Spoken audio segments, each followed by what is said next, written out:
Hello dear learners, welcome to this lesson. I am Asad with you to facilitate this lesson.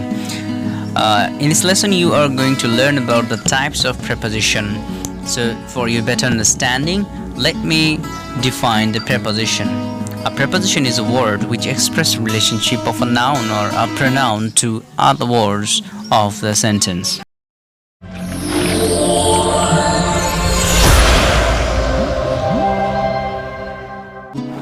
A preposition is a linker between a noun or a pronoun to the other words.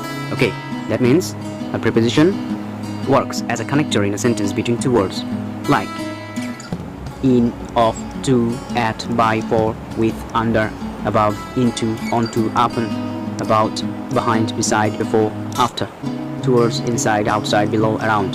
So these are the commonly used examples of prepositions, and in this lecture you are going to learn the types of preposition. All of these prepositions are not from the same type. There are 6 types of prepositions. How many? 6 types of preposition we have. First one is preposition for time, then preposition for place, preposition for direction, preposition for agent, preposition for instruments, and finally we have prepositional phrases. Gradually we'll be learning all of these. First one is preposition for time. At, on, in. So let us explain the usage of these prepositions. So these prepositions are used to refer to time in various aspects. Number 1, in. It is used before months or years, like in March, in 2005. Can I make a sentence with this usage of preposition?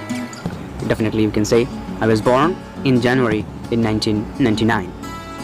He was born in 2005. So this is your turn.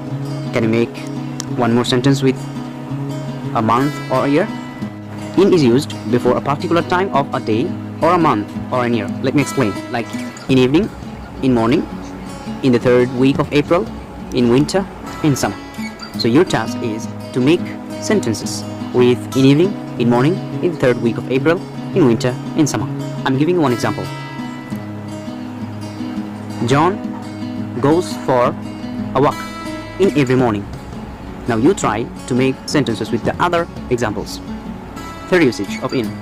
A century or a specific time in past or future, and so on.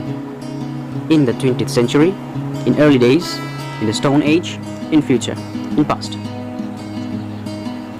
Have a careful look at these example sentences. Scientists had discovered many things in the 20th century. Now you try to make some sentences with in early days, in the Stone Age, in future, in past. On. It is used before a day, like on Sunday. I was born on Monday. Newmarket remains closed on every Tuesday. So you have to use on before a day. So can you make a sentence? Try. Then on is used before dates. How? On 7th of February, on February 7th. On is used before particular days, like on my birthday, on Independence Day, on Victory Day. Right. So try to make some sentence. I got many gifts on my birthday. I will see you on Independence Day. We celebrated and enjoyed a lot on his birthday. So try to make more sentences and write in your copy and show me capturing the photo of your copy. Next one I have for you is at. It is used before time of a clock, specific time, right, small time, like at 3 o'clock, at 4:20 p.m. Now try to make more sentence. For example, I get up early in the morning at 5:30 a.m. Remember, it is used before a specific time of a clock. Second usage is used before a short and precise times. At night, at sunset, at noon, at lunchtime, at the moment, at bedtime. Now can you make more sentences with this? I'm helping you with this one. At night. We study at night regularly up to 12 a.m. Try to make more sentence with at sunset, at noon, at lunchtime, at the moment, at bedtime.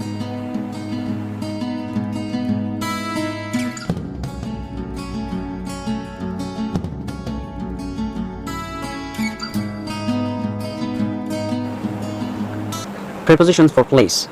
On, at, in. So these prepositions are used for describing about time and also for place. Now let us have a glimpse below. These prepositions are used for several types of places. Like, in is mostly used for a place having some sort of physical or virtual boundary specific, that means it's a physical place. Then on is usually used for a surface. For example, this is a surface and you put something here, right? So then at is usually used for a specific place. Okay, now let me explain one by one every preposition with examples, and you have to be ready to write down more example sentences in your copy. In is used before place having some physical or virtual boundary. Examples: in a hall. For example, we are attending a conference in a hall. In a school. You can say more sentences like in the box, in the car, in a library, in a garden, in England, in a room, in a cupboard. Now try to write some example sentences in your copy. So these are your homework. Write one example sentence with each of these examples in your copy. On is used before surfaces of things. I'm giving you one example for your better understanding. Imagine this is a surface of a table and you put this cup on it. Okay? That means the bottom part of this cup touches the surface of this table. In that time, you can say, I kept the cup on the table. Remember all this. That means if a bottom part of a thing touches the surface of another thing, you have to use on that time. Always remember. So try to make more sentences on the cupboard, on the page, on a wall, on a roof, on the map. Next we have the usage of at. It is used before specific places, like at bus stop, at the entrance, at front of the chair, at the bottom of glass, at the edge of roof. Now let us have a glimpse at the examples below. They live in England. You have used here in. Why? Because England is a country. So remember, before country and before division, you have to use the preposition in. They placed their books on a table. Remember why we have used on here? Because the bottom part of the books touch the surface of the table, and that's why they placed their book on a table. We have used on. I think you understood the matter. I met him at the bus stop. Definitely it's a specific place, and we have to use at. She waited for her kids at the gate of her home. It is also a specific place, specific physical place, and that's why we have to use at. There is a cat under the table. They were running on the road. Now let me explain the third type of prepositions is prepositions for direction. This type of prepositions express the direction of something, like into, to, through, towards. Remember, into, to, through, towards. Examples: they are going to classroom. That means it indicates a direction. If it is a classroom and you are going to the classroom, you haven't reached it yet, and that time you have to use to.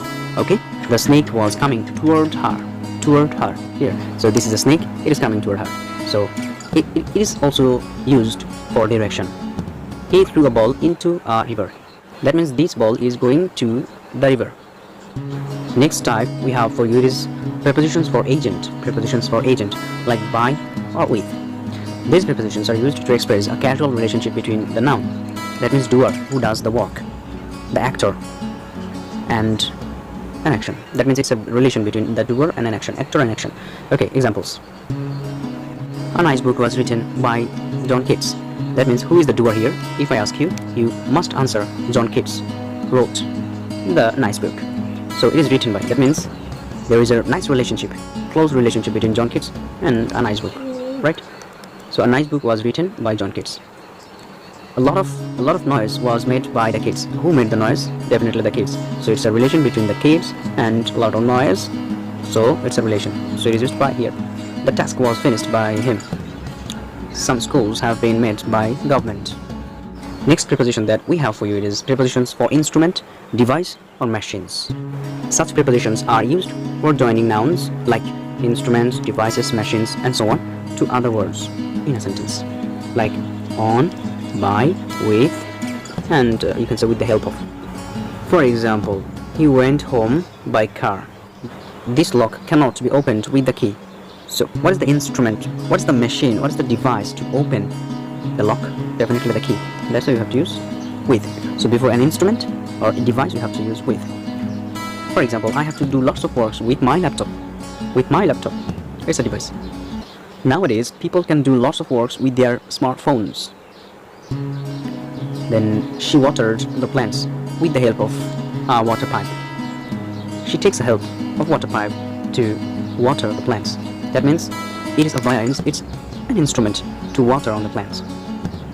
He broke the wall with a hammer. He broke the wall with a hammer.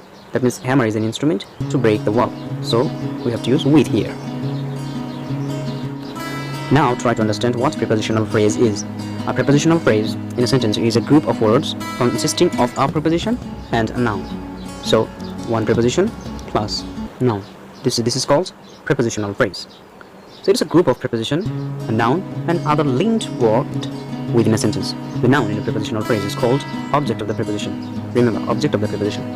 Like on a table, on a paper, in a room, at the door, into a river. So these are formed with the help of a preposition and nouns. In the following examples, the underlined words are prepositional phrases. Let's have a look. He was sitting on a table. She is writing on a paper. Kids were dancing in a room. He is throwing ball into the river. Someone is knocking at the door. All of these are prepositional phrases. I think you understood the matter. Now I'm giving you a list of homework. Now try to do and write in it in your copy. That's all for today. Thank you so much.